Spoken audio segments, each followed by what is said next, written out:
Okay, here we are in my trusty computer lab, Artisan and I. It's a Saturday afternoon. You know how we like to post a video every once in a while. What we're going to do is a quick review here on the SpartaDOS 3.3 cartridge. This is the only version of SpartaDOS I own. It's 3.3. It includes A, B, C, and D. I do not own any other SpartaDOS. It would be either fine-tune engineering or whatever they released into the public domain. However, this DOS is copyright. It's copyright Video 61. It was purchased explicitly to be run with Pro BBS Express Professional, which I own. And of course I own the operating system, which is SpartaDOS 3.3. Now, this cartridge is just like the translator cartridge. The translator cartridge has coding in it that I own, specifically written for these cartridges so that you can plug them into the machine, your XL or XE64K machine, turn it on.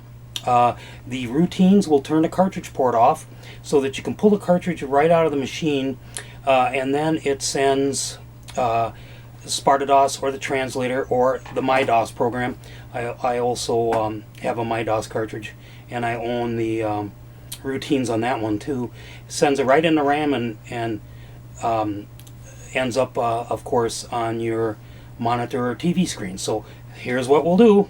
Take the cartridge, plug it into my trusty XE, turn it on.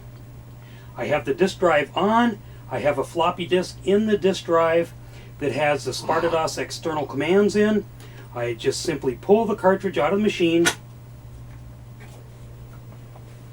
loads the disk. There you go. You're in SpartaDOS. Now, even though I own SpartaDOS 3.3, I got to warn you, I've never been a big SpartaDOS fan. I like I like the menu. I don't like the command line stuff. So bear with me. There's a few things that I use it for and understand it. So we have a disk in. Say you want to do a disk directory, because SpartaDOS has a lot of its commands have to come off an external disk. Unlike, let's say, MyDOS, which has the commands built into the program, which makes it far easier. So we do a disk directory, you go dir, hit return. It will list everything on this disk.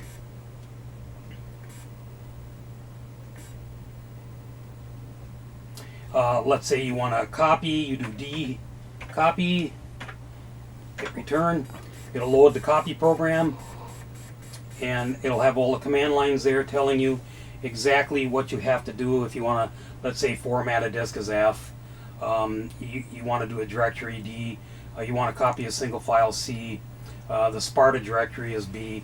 So that is basically how SpartaDOS works. One thing about SpartaDOS, though, is that at least for the X cartridge, the SpartaDOS X cartridge was a DOS that was basically written as a modern DOS.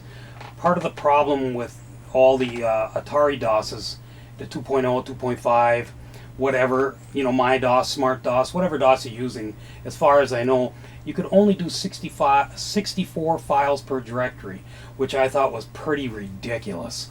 That means it would only check 64 files on a disk. Anything over and above that won't recognize it. SpartaDOS X cartridge would do at least 1,000 or more files per directory. So you can actually load a lot of stuff onto a double density disk and check it with SpartaDOS. You can load a lot of stuff on a double density disk on MyDOS. It's only going to show you 64 files per directory. There may be a way around it, but I've never seen it. So that's one thing you have to say about SpartaDOS, is that if you're going to have a database program or something on that order, SpartaDOS X, that was perfect. It was a really good DOS for that. SpartaDOS 3.3, I attempted to have it rewritten so that we could do 1,000 files or more, and I think we got it up to, it may have done 128 on one side, but I can't remember. But we could never fully get it to what SpartaDOS X was, so we gave up. So that's what the SpartaDOS 3.3 looks like. It's probably the most solid SpartaDOS out there. I know that people have fooled around with it and made a new SpartaDOS X. I don't have it. I don't know how stable it is, but this one's stable. And as far as SpartaDOS is concerned, it's a pretty good version of SpartaDOS. So that's it for today. Thanks for looking.